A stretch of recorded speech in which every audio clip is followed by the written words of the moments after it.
Today's Latin phrase is a fortiori.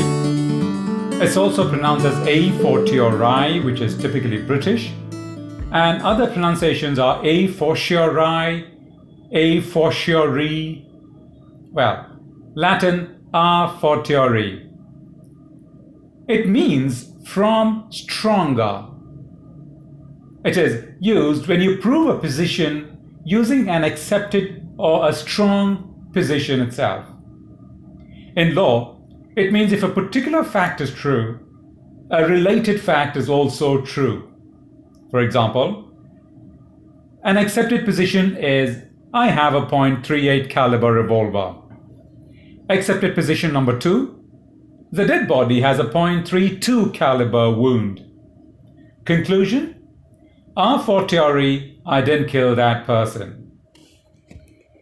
Let's look at some sentences that shows a practical use of this.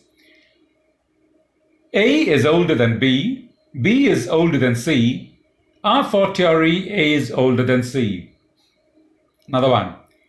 If you can afford Nike shoes, a fortiori you can also afford to pay your tuition fees.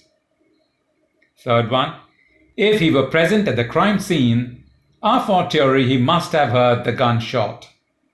A fortiori, a phrase that can be used in your everyday English as well.